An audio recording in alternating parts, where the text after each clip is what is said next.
안녕하십니까. 부동산학개론 정동혁입니다. 자, 오늘은 주택정책을 보도록 하겠는데요. 일단 주택정책이라 하면 240페이지인데요. 240페이지 주택정책. 주택정책은 뭐 양적 문제, 질적 주택 문제 이런 문제가 나오는데요. 뭐 거의 그런 문제는 부동산 문제는 시험에 잘 안 나오고요. 어쨌든 정책의 수단, 정책의 수단 쪽에 245페이지, 그걸 이제 주로 보시면 되겠어요. 그래서 주택 정책의 수단은 몇 가지가 있느냐. 그래서 주택 정책의 수단은 일단 첫 번째, 주택 정책에서는요, 일단은 임대료 상한제가 있습니다. 임대료 규제하는 임대료 규제가 있고요. 그다음에 두 번째가 임대료 보조 제도가 있죠. 임대료 보조 제도. 그다음 이제 세 번째가 이제 공공임대주택 공급 정책이라 가지고 뒤에 이제 공공임대주택 공급 정책이 나오죠. 그래서 그게 이제 공공임대주택 공급 정책. 요렇게 이제 한 세 가지 정도가 시험에 주로 나오는 거예요. 그래서 보통 규제 하나, 보조 하나 이렇게 두 문제 정도가 항상 출제가 된다. 이렇게 이제 정리를 하시면 되겠어요. 그래서 우리는 임대료 규제와 임대료 보조를 철저하게 공부를 해 두실 필요가 있습니다. 자, 일단 임대료 규제다. 그러면 임대료 규제는요, 임대료 상한제라고도 얘기를 합니다. 그래서 임대료 상한제를 보시면요, 일단 임대료 규제, 임대료 상한제는 일단 네 개념에서 보시면 이거의 개념이 뭐냐라고 했을 때 첫 번째, 임대료 규제는 최고 가격제입니다. 최고 가격제는 이것은 최고 가격을 상한선을 규정하는 것이죠. 그래서 상한선을 규정을 해가지고 소비자를 보호하는 그런 제도가 되겠어요. 최고 가격제는 소비자를 보호하는 제도다.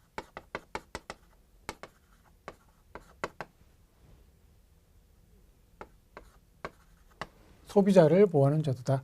그러니까 최고 가격제가 있고요, 최저 가격제가 있거든요. 그러면 최저 가격제는요, 최저임금제처럼 노동을 공급하는 공급자를 보호하는 제도가 되겠고요. 최고 가격제는 가격을 상한선을 제한함으로써 사려는 사람들, 소비자를 보호하는 거죠. 그러니까 최고 가격제이면서 소비자를 보호하는 제도다. 이렇게 딱 정리를 해두시면 되겠어요. 자, 두 번째로는요, 요게 임대료 규제는 어떻게 하는 것이냐, 실시를 할 때 어떨 때 어떻게 실시하는 것이냐. 그러면 요게 시장 가격하고 규제 가격, 요게 이제 두 가지가 있는데요. 자, 규제 가격이 시장 가격보다 낮게 규제해야 그래야 효과가 있습니다. 네, 만약에 규제 가격이 시장 가격보다 높게 규제하면 이게 아무 효과 없습니다. 효과가 없다라는 것이죠. 그러니까 반드시 이게 이제 가장 핵심이 되겠는데요. 낮게 규제해야 된다라는 거, 이게 이제 핵심이에요. 이게 시험에 제일 잘 나와요. 그래서 규제하는 가격이 시장 가격보다 낮게 규제해야 돼요. 그러니까 시장에서 이게 100원에 팔리게 되면 규제를 할 때 120원 이하 받아 이러면은 시장 가격으로 그냥 팔리는 거예요. 그런데 100원인데 요거 70원만 받아 라고 해야 규제 효과가 생기는 것이죠. 그래서 항상 높게 규제하면 아무 효과 없다. 효과 무 이런 식으로 얘기를 하고요. 그 다음에 낮게 규제해야 효과가 있다라는 얘기예요. 이제 없을 무자를 제가 이렇게 많이 씁니다. 그래서 여러분들이 그냥 없을 무자, 이건 유자, 없을 무자 이렇게 하니까 뭐 그게 이해를 하시면 되겠고요. 자, 그러면 이렇게 규제 가격을 시장 가격보다 낮게 규제를 했을 때 규제 효과가 있다 그랬는데 그 규제 효과가 어떻게 나타나느냐라는 것이죠. 규제 효과는요, 일단은 세 가지 측면으로 볼 수 있어요. 수요 측면, 그다음에 공급 측면, 세 번째로는 시장 측면. 이렇게 세 가지 측면에서 볼 수 있죠. 자, 수요 측면에서는 일단은 초과 수요가 나타납니다. 초과 수요. 자, 얘는 이제 어떻게 설명할 수 있냐면 이런 거예요. 예를 들어서 수요 곡선이 이렇게 있고요. 공곡선이 이렇게 있습니다. 지금 시장 가격은 여기에요. 100원이에요. 100원인데 정부가 어떤 물건 100원에 이제 팔렸는데요. 뭐 20개 이렇게 팔리고 있는데 정부가 생각하기에 야, 이거 100원은 너무 비싸. 소비자들한테 너무 비싼 거야. 너무 과분한 거야. 그래서 얼마만 받으라고 얘기를 하냐면 정부가 이제 소비자들한테 너무 비싸니까 야, 요거 한 70원만 받아 이렇게 얘기를 하는 거죠. 그래서 요 70원이 이제 규제 가격이 되는 것이죠. 요거 이하 받으면 괜찮은데 더 이상 받으면 너 막 규제할 거야. 뭐 과태료, 뭐 벌금 막 이렇게 물릴 거야. 그래서 이제 70원으로 할 수 없이 거래가 되는 거죠. 그러면 가격이 100원짜리인데요.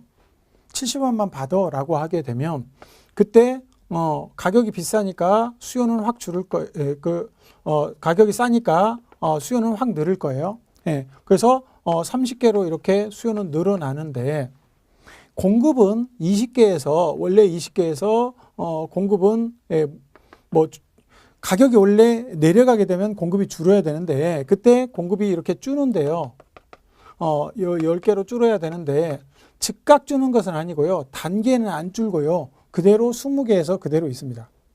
근데 이제 장기적으로는 공급이 감소가 되겠죠. 부동산 공급은요. 단계는 안 준다. 이게 이제 항상 머릿속에 들어 있어야 돼요.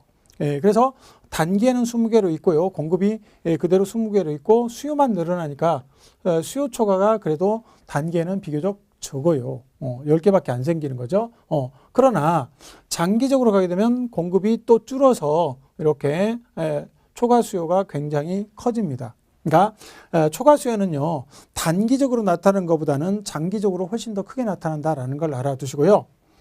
자, 그다음에 어떤 지역에서 요 지역이 이제 규제 지역이다. 규제 지역이다라고 하면 여기에 이제 직장도 있고요. 집도 이렇게 살고 있었어요. 근데 직장도 여기 있었어요. 그러니까 직장이 있는 곳에 원래 집도 있으니까요. 그래서 규제 지역에서 살고 있는 사람들은 이게 뭐 좋죠. 근데 규제에 살다가 그러니까 원래 규제가 없었는데 분양가 규제를 한 거죠. 임대료 규제를 한 거죠. 그래서 이제 규제 지역으로 됐어요. 근데 내가 직장을 이렇게 옮기게 됐어요. 그러면 여기서 살다가 직장을 여기 가까운 데로 가야 될 거 아니에요? 이렇게 이사를 가야 될 거 아니에요? 이렇게. 그래서 여기서 가까운 데서 다니는 게 낫지. 여기서 멀리까지 통학할 수는 없잖아요. 그래서 이렇게 가려고 보니까 이쪽은 규제지역이 아니니까 임대료가 비싸. 100원을 내야 돼. 근데 여기는 임대료 70원만 내면 되죠. 그러니까 여기서부터 여기까지 통근 비용을 생각하는 거죠. 근데 통근 비용이 10원밖에 안 든대. 그러면 10원을 더 내더라도 80원이니까 나머지 20원만큼 개인적으로 이익이죠. 그러니까 이사를 안 가는 거예요.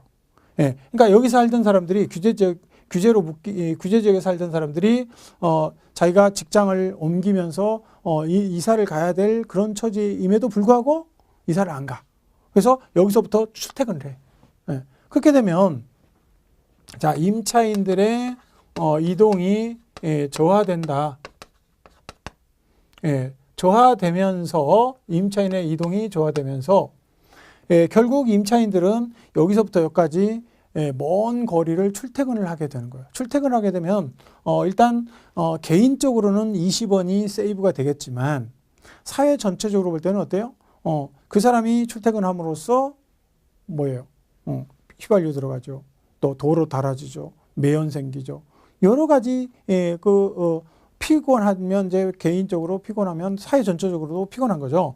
그래서 이제 이런 사회적 비용이 사회적 비용이 증가하게 됩니다. 그래서 이놈들이 시험에 잘 나와요. 초과 수요, 임차인들의 이동이 좋아진다, 사회적 비용이 증가된다. 이런 것들이 아주 잘 나온다라는 거죠. 이게 첫 번째. 그러니까 임대료 규제가 나오면 규제의 효과가 뭐냐 이거에서 예를 들어서 임차인들의 이동이 활발해진다. 이런 게 나오거나 아니면 사회적 비용이 감소된다. 이런 식으로 문제를 내요. 그래서 이런 것들은 꼭 알아두시고요. 자, 그다음에 두 번째로는 공급 측면에서는 이제 무슨 일이 벌어지냐? 수요 측면에서는 수요가 많아졌죠? 초과 수요가 이렇게 이만큼 초과 수요가 생긴 겁니다. 수요량이 공급량보다 커지는 즉 초과 수요가 생긴다라는 거죠. 그럼 공급은 어떻게 되냐? 자, 일단 100원 내 생산, 100원 내 생산을 하는 것인데 70원만 받아 이렇게 강제하는 것이죠. 그러니까 제 가격 원가가 100원짜리인데 너 70원 받아 그러면 그거 생산하겠어요? 생산을 안 쳐. 그러니까 신규 공급을 중단해요. 그리고 기존에 있던 집들도요. 자, 기존의 임대주택으로 이렇게 임대주택이 있었다. 그러면 그 기존의 임대주택들도 이제는 이제 임대주택 대신에 뭐 어차피 뭐 세 받아봐야 원가도 안 나오니까 어떻게 되겠어요? 아이 임대주택 하느니 차라리 걔한테 줘버려. 그런 식으로. 그러니까 걔집으로 차라리 쓸망정 임대를 안 준다 이런 얘기죠. 그래서 또는 임대주택을 그냥 창고로 써버려. 용도를 전환해버려. 그렇죠? 그래서 후속 신규 공급을 안 하고 후속 공급도 줄어들 뿐더러 용도를 전환시켜 버립니다. 그러니까 신규 공급을 안 한다라는 얘기는 여기서 20개에서 기존 공급량에서 줄어들지는 않는데요. 신규 공급을 안 해도 줄어들지는 않는데 이게 이제 문제죠. 용도를 전환해 버린다. 그러니까 기존 임대주택들이 창고나 또는 다른 용도를 전환해 버리니까 임대주택 숫자가 줄어버리죠. 그래서 장기적으로 가게 되면 이렇게 감소하게 됩니다. 그래서 이렇게 되고요. 그 다음에 세 번째로 주택의 질이죠. 주택의 질이 저하됩니다. 무슨 얘기냐면 자, 여기서 주택인데요. 요쪽 지역에서는 100원이지만 여기서는 70원에 거래가 임대료가 70원 된다. 그러면 여기 살던 사람들이 옛날에는 규제하기 전에는 이거 비가 새요 또는 뭐 어디가 좀 깨졌어요 뭐 이렇게 하면 그러면 이 집주인이 뭐라고 합니까? 그거 고쳐 쓰세요. 제가 돈 붙여드릴게요. 이렇게 하잖아요. 결국 집주인이 전부 돈을 내서 수리를 한다 이런 얘기요. 그런데 지금은 이거 어디가 깨졌어요? 새네요. 뭐 고쳐주세요. 이러면 집주인이 안 그래도 짜증나 죽겠는데 이거 지금 접을까 말까 하고 있는데 해달라 그러면 해주겠어요? 안 해줘. 그러니까 그냥 대충 사세요. 이렇게 얘기하겠죠. 대충 고치지 말고 그냥 사세요. 이렇게 자기도 돈 들여가기 싫으니까. 그래서 그래도 집이 비가 새는데 어떻게 해요? 그러니까 그럼 고쳐서 쓰든지 어떻게 내 돈 내요? 그러면 그러면 꼬문 나가든지 뭐 이런 식으로 얘기한다 이런 얘기죠. 그래서 결국에는 세입자가 돈을 내서 고칠 수가 없잖아요. 자기 집도 아닌데. 그러니까 그냥 대충 살다가 나가게 되는 거죠. 그러면 주택의 질이 자꾸 떨어질 수밖에 없어요. 수선을 안 하니까. 그래서 이런 공급 측면에서는 신규 공급이 안 된다. 그다음에 용도 전환이 용도 전환이 자꾸 많이 된다. 그리고 주택의 질이 떨어진다. 요거 이제 꼭 기억을 해주세요. 이것도 잘 나오는 것 중에 하나예요. 자, 그 다음에 시장 측면에서는 무슨 일이 벌어지냐? 그러면 시장 전체에서는 자, 규제 가격은 이렇게 돼 있는데요. 지금 보니까 엄청나게 공급은 10개밖에 안 되고 있는데 임대주택 숫자는 10개밖에 안 되고 있는데 수요는 30명이나 원하고 있는 거죠. 보니까. 그러면 한 20명은 지금 임대주택을 찾기 위해서 혈안이 돼 있다. 70원짜리를 찾기 위해서. 그럼요. 어떤 사람이 수요자가 엄청 많고요. 공급자는 적어요. 그럼 이제 수요자 중에서 한두 사람이 이거 내가 조금 더 웃돈 얹어줄게. 웃돈 얹어줄 테니까 나한테 얼른 줘. 이렇게 하는 사람이 생기겠죠. 그래서 이제 웃돈을 얹어주기 시작하는 거야. 그러면 이제 웃돈이 거래가 되면 그러면 이제 뒷주머니에다 찔러주는 돈이죠. 시장에서 그게 통용될 수 있다면 그냥 이렇게 가격이 올라가면서 이게 균형 가격을 향해서 공급은 늘어나고요. 수요는 줄어들고 그럴 텐데 정부가 70원 이상 받지 말라 그러니까 공식적으로는 못 받는 거예요. 그러니까 이 가격이 공식적으로는 못 올라가고 가만히 있는 거예요. 그러니까 이 양은요. 공급량은 여기서 10개로 고정돼 버립니다. 공급량이 고정돼 버려요. 10개로. 딱 고정돼 버려요. 가격이 70원일 때는 딱 공급량이 10개거든요. 그러니까 이렇게 딱 고정되는데 수요자들은 웃돈을 얹어주기 시작해요. 그럼 어디까지 웃돈을 얹어줘야 되냐? 웃돈을 얹어주면 수요자들은 수요를 바로 줄입니다. 수요 곡선을 따라서. 그럼 어디까지 오냐? 여기까지 올 수 있어요. 그래서 결국 이 가격이 불변인 이 공급 곡선과 그 다음에 수요 곡선이 만나는 이 점이 뭐냐면 암시장 가격이에요. 그래서 암시장 가격이 예를 들어서 150원이다. 그러면 암시장 가격이 70원에 규제를 하는데 오히려 암시장 가격은 훨씬 더 높다. 그러니까 암암리에 거래되는 가격은 150원을 줘야 내가 세를 들어갈 수 있다는 얘기죠. 그래서 이런 경우에 암시장이 형성이 된다. 또 프리미엄, 웃돈을 줘야 되는 거죠. 그러니까 여기 70원에다가 웃돈을 이렇게 막 뭐 얼마를 얹어줘야 최대 80원까지 얹어줘야 내가 겨우 세를 들을 수 있다는 얘기죠. 그래서 이제 이런 프리미엄 거래, 암 거래 뭐 이런 거 이중 가격 이런 게 형성이 됩니다.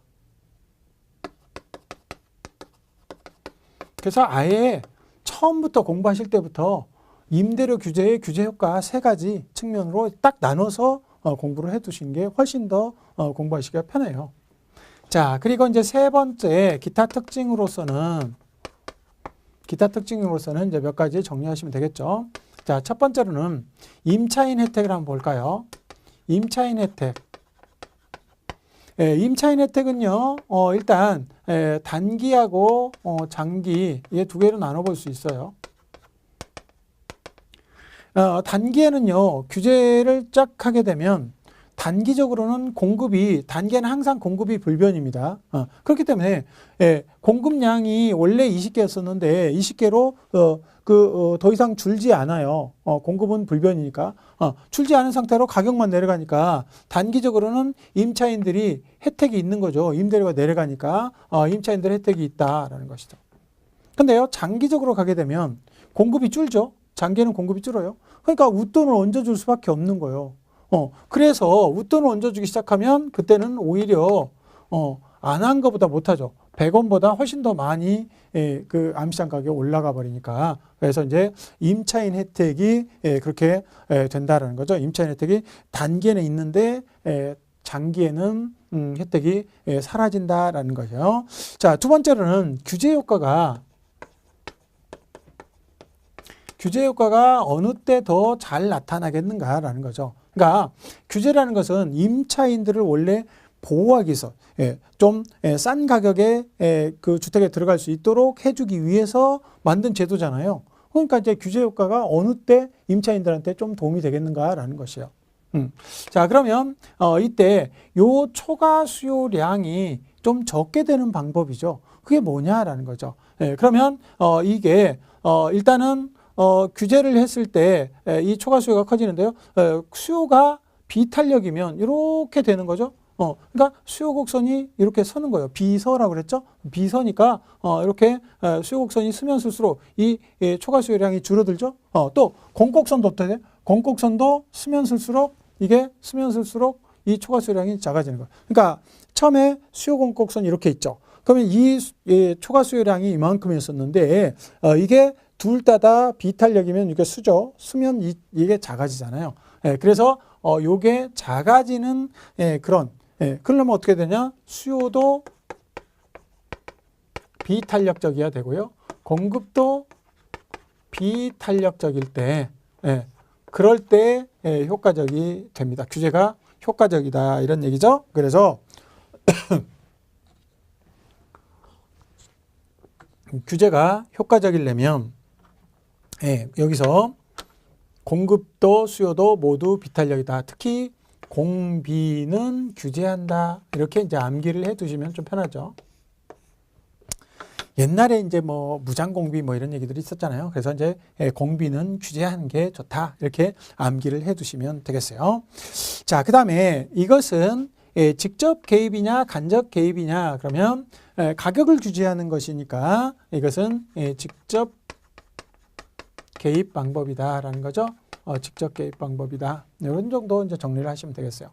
어쨌든 임대료를 규제하게 되면 그때는 이제 공급이 이곳은 임대료를 규제하게 되면 장기적으로 공급이 감소하게 된다라는 거죠. 공급이 감소하게 되면 결국 가격이 올라갈 수밖에 없는 것이죠. 근데 이제 못 올라가게 막고 있으니까 얘는 암시장이나 암거래 이런 것들이 형성될 수밖에 없다라는 얘기고요. 그렇게 되니까 이것은 공급이 줄어버려. 그러니까 임차인하고 우리가 이제 보통 정부가 이렇게 있고요. 그다음에 여기 임차인이 있고요. 그다음에 임대인이 이렇게 있습니다.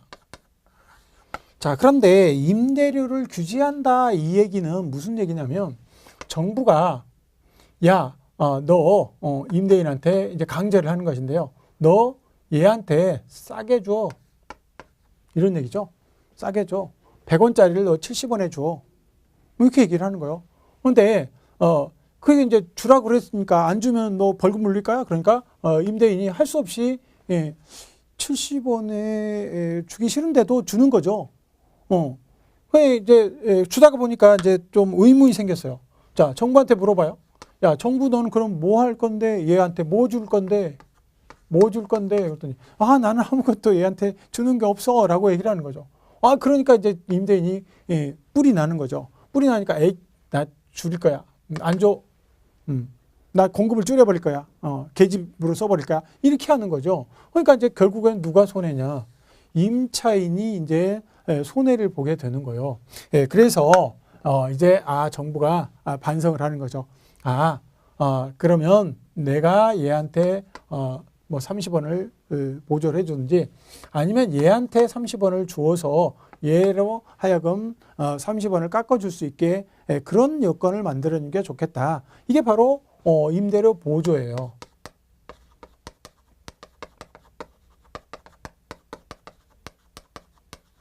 그러니까 임대료 보조제는요, 임대료를 보조금을 주는 거죠. 임대료 보조금을 주는 것인데요.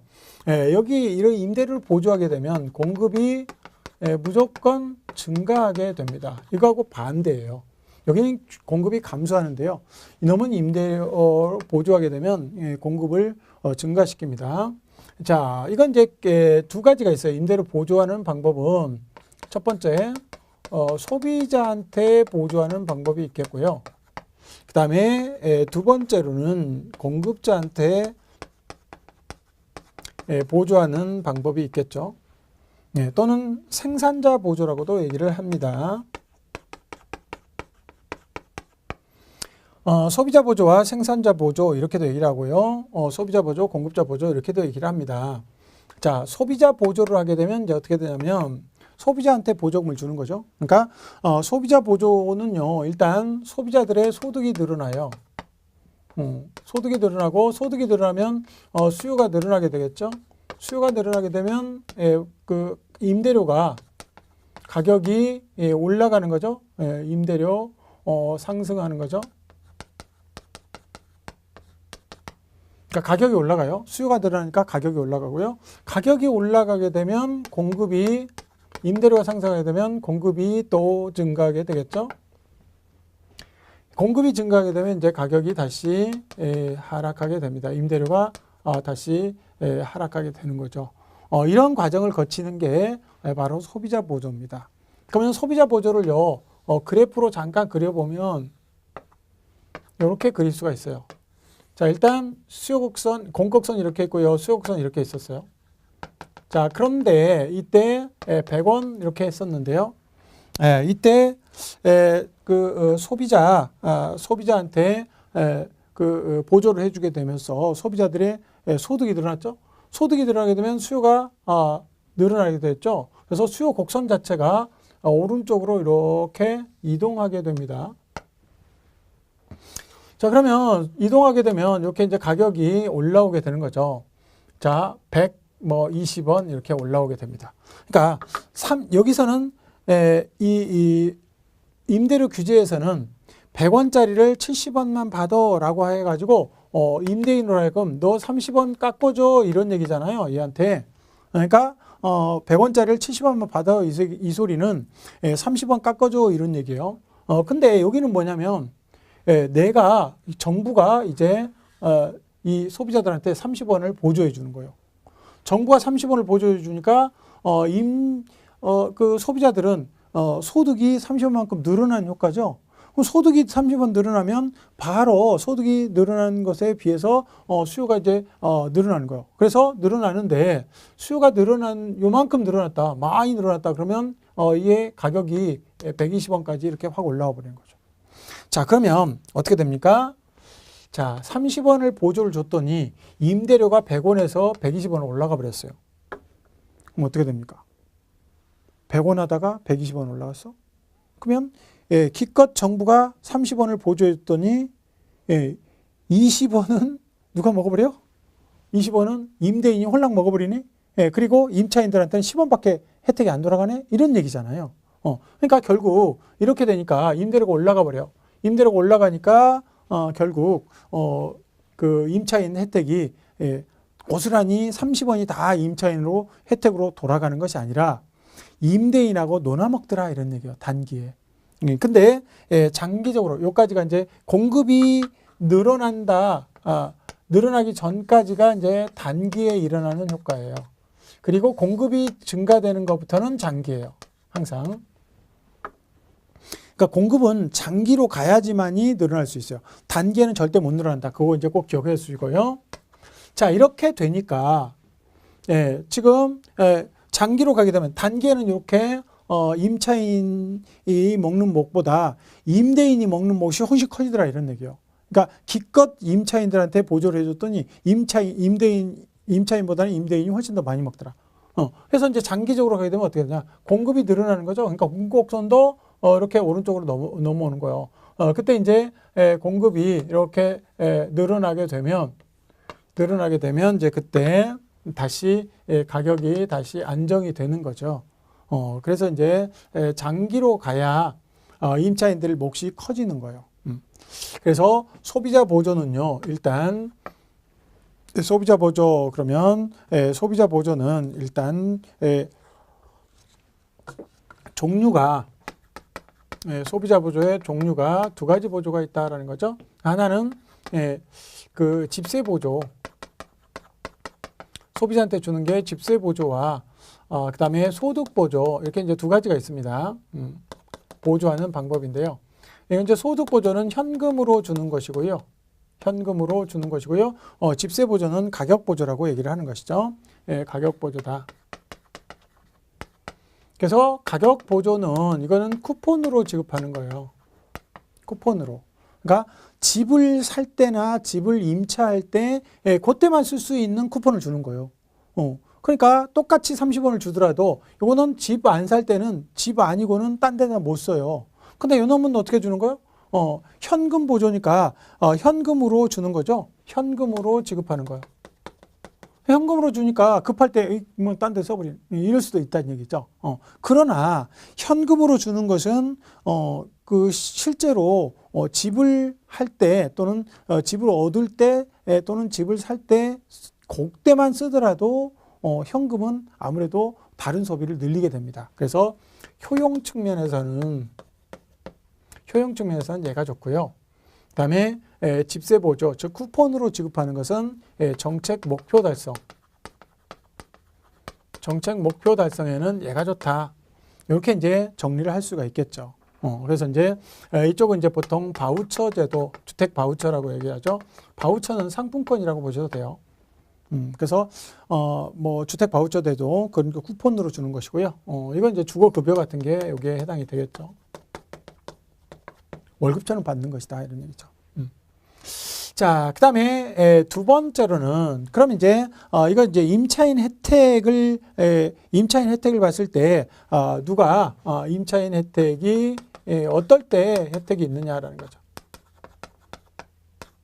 단기와 장기로 구분할 수가 있겠죠.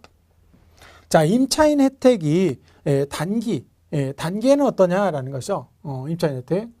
단기에는 아무래도 단기에는 임차인보다는 임대인이 훨씬 많은 수익을 본다 그랬죠. 그러니까 임차인 혜택은 단기에는 매우 적어요. 매우 적다. 이만큼밖에 안 된다라는 거죠. 근데 장기적으로 가면 좀 많아진다 이런 얘기죠.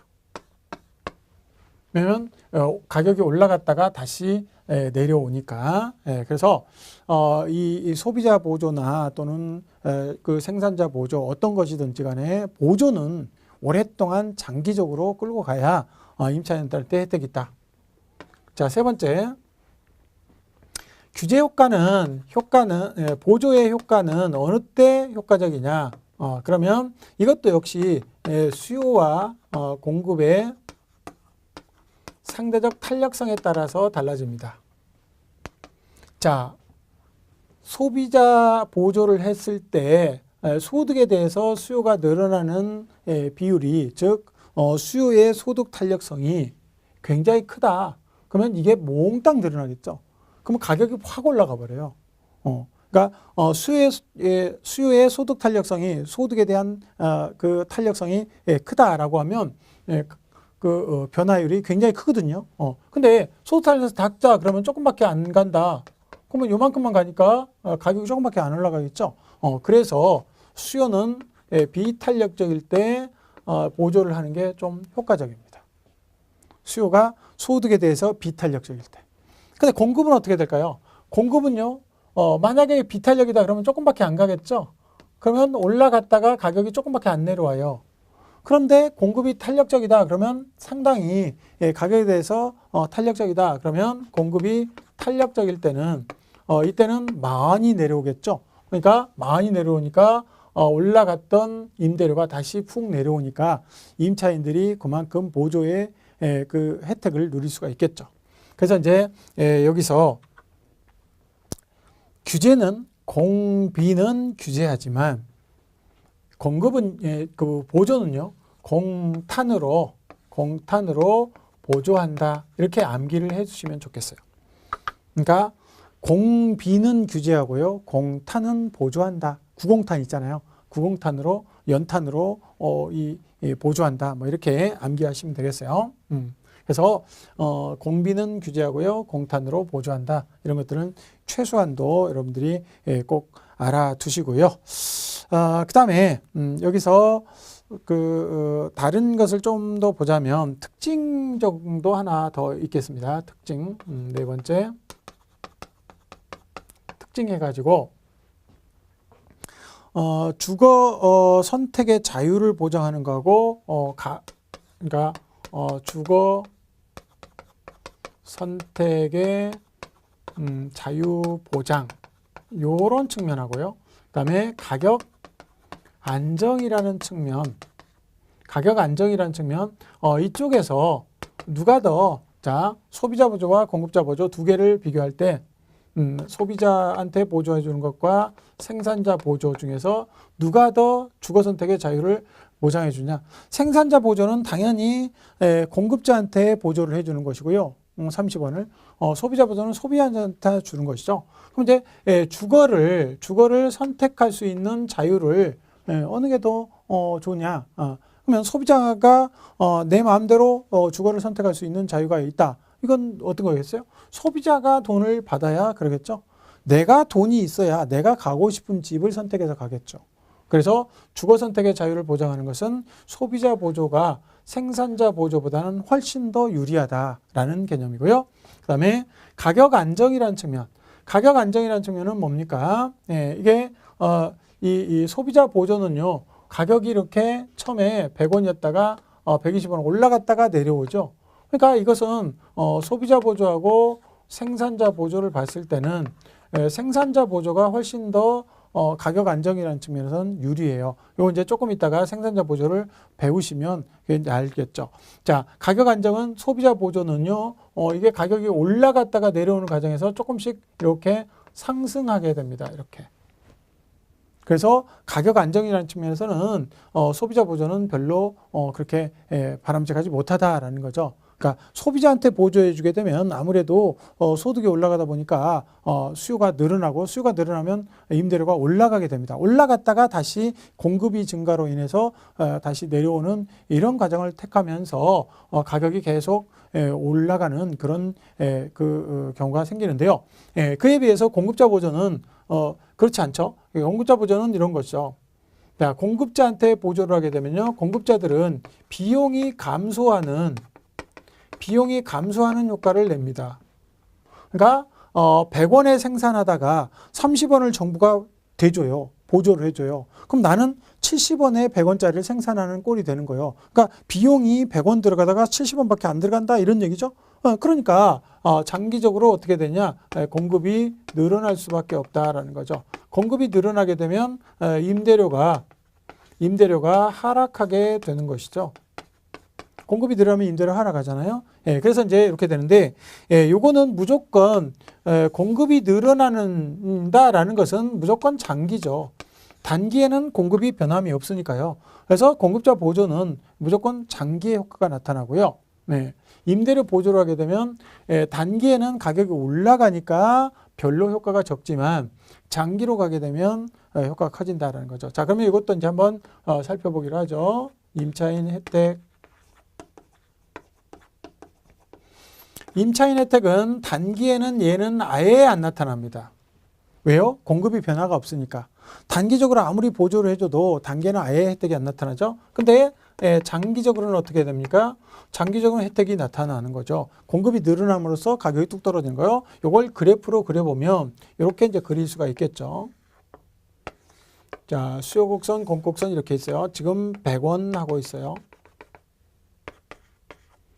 자, 그런데 이 보조를, 공급자 보조를 하게 되면 비용이 감소되니까 공급이 늘어나죠. 공급이 늘어납니다. 공급이 늘어나면 이런 식으로 가게 됩니다. 이제 임대료가 이렇게 쭉 떨어지는 거죠.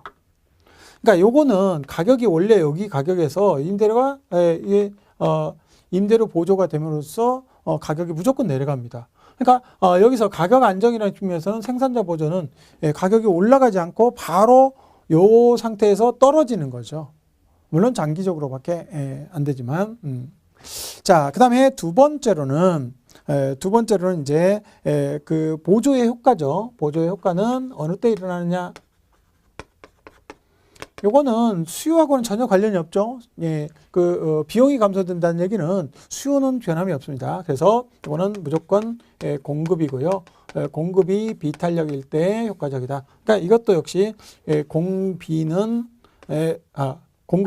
탄력적일 때, 공급이 탄력적일 때, 공탄이죠, 공탄. 그러니까 공급이 많이 갈수록 이렇게 많이 변할수록 이렇게 공급이 탄력적으로 늘어날수록 훨씬 더 가격이 많이 내려가니까요.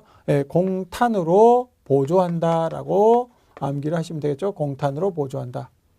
그러니까 공비는 규제하고요, 공탄으로 보조하는 뭐 이런 형식이 되겠죠. 그래서 이제 이렇게 보시면 되겠고요. 자, 그 다음에 여기까지가 이제 그 임대료 보조가 되겠고요. 우리가 임대료 규제와 임대료 보조를 보았을 때 항상 두 개를 같이 이렇게 비교를 해주는 게 좋아요. 자, 첫 번째, 자, 임대료 규제가 있고요. 임대료 보조가 있으면요. 이놈 두 개를 이렇게 비교를 하면서 첫 번째로는 뭘 보셔야 되냐면 여러분들이 자, 일단 요게 시장의 개입 방법. 그러니까 정부가 둘 다 개입을 하는 거잖아요. 그래서 개입 방법이 시장 개입 방법이 뭐냐? 직접이냐 간접이냐 이 얘기예요. 그러면 규제를 하는 것은 직접 개입이죠. 직접 개입이에요. 그리고 보조는요. 간접 개입이죠. 그러니까 개입 방법은 여기는 직접 개입이고요. 여기는 간접 개입이다. 이런 것들을 따로 떼가지고 한꺼번에 비교 정리하는 게 굉장히 공부하시는 데 도움이 됩니다. 자, 두 번째로는요. 자, 이거 첫 번째고요. 자, 두 번째로는 효과가 어떻게 되느냐라는 거죠. 규제의 효과가. 자, 여기는 규제를 하게 되면 단기에만 효과가 있는 것이죠. 장기에는 효과가 없어요. 그래서 항상 단기에만 효과가 있고요. 장기적으로는 효과가 없다라는 것을 꼭 알아두시고요. 예. 그 다음에 보조를 하게 되면요. 거꾸로 해요. 오히려 단기에는 효과가 없거나 아니면 아주 적어요. 그런데 장기적으로는 효과가 큰 것이죠. 그러니까 규제를 하게 되면 효과를 이게 장기 이렇게 봤을 때 장기적으로 효과가 없으니까 단기에만 규제를 하고요. 장기적으로는 규제를 하지 말아야 된다라는 거죠. 그래서 요게 이제 규제의 효과가 되어 있고요. 그 다음에 보조는요. 단기에만 보조를 해주고 장기적으로 보조를 안 해주면 그럼 이제 효과가 아예 없는 거예요. 그러니까 요거는 계속해서 이렇게 장기적으로 보조를 해주는 게 중요하다. 이렇게 이제 보시면 되겠고요. 그 다음에 세 번째, 공급이 장기적으로 어떻게 되겠느냐? 공급은 어떻게 되느냐? 이런 얘기예요. 규제를 하게 되면요. 공급자들한테 너네 일방적으로 피해를 봐. 이렇게 하니까 이건 공급이 무조건 장기적으로 감소합니다. 근데 이놈은요. 보조를 하게 되면 이것은 소비자 보조가 됐든 공급자 보조가 됐든 장기적으로 공급이 무조건 증가하게 됩니다. 자, 여기서 보면요. 여기서 당연히 공급이 늘어났죠? 그리고 여기서도 장기적으로 공급이 늘어났잖아요. 그러니까 어쨌든 공급이 무조건 늘어나는 것이다 라는 것이죠. 자, 그 다음에 네 번째로는요. 시장 왜곡의 측면이에요. 시장이 왜곡되느냐 안 되느냐. 요거는 시장이 왜곡이 일어납니다. 왜냐하면 직접 개입은요. 거의 시장 왜곡이 일어나는 거예요. 그러나 간접 개입은요. 시장 왜곡이 일어나지 않아요. 왜냐하면 사이드에서 지원이나 보조를 해주는 것은 시장 왜곡이 일어나지 않는다라는 거죠. 그러나 직접 들어가서 시장의 가격을 좌지우지한달지, 수요 공급을 어떻게 컨트롤한달지 이런 것들은 안 되는 거죠. 그래서 이렇게 시장 왜곡이 일어난다라는 것이죠. 그래서 이런 것들이 이렇게 한꺼번에 이렇게 비교를 하는 이런 것들이 굉장히 여러분들이 도움이 그런 쪽에서 많이 될 것이다라는 것이죠. 그래서 이런 식으로 두 개를 이렇게 처음에는 정리를 하되 나중에는 두 개를 한꺼번에 놓고 어떤 특징들이 있는가 이런 것들을 비교하면서 공부하시는 게 굉장히 정리를 빨리 하게 하는 방법이에요. 그래서 일단 임대료 규제다 그러면 규제에 나오면 규제 가격보다 낮게 규제한다. 이건 이제 시험에 워낙 많이 나오니까 꼭 알아두시고요. 두 번째는 수요 측면, 공급 측면, 시장 측면에서 각각 어떤 효과들이 일어나느냐. 여기 이제 이 임차인 이동 저하, 사회적 비용 증가, 그다음에 주택 질 저하 이런 것들은 단골로 나오는 것이니까 꼭 알아두시고요. 그다음에 규제 효과는 공비는 규제하고 공탄으로 보조한다. 이런 것들을 이제 잘 정리를 해 두시면 되겠죠. 그래서 임대료 보조는 소비자 보조와 생산자 보조 두 가지가 있는데 이들 두 가지를 비교하는 것들도 요런 이제 4번에 나와 있는 거 이런 것들도 잘 정리를 해 두시면 되겠습니다. 그래서 이제 여기까지 보시고요. 그 다음에 다음 시간에는 우리 교재로 보면 그게 253페이지 주택 공공임대주택 공급정책부터 보도록 하겠습니다. 오늘 수고 많이 하셨습니다. 감사합니다.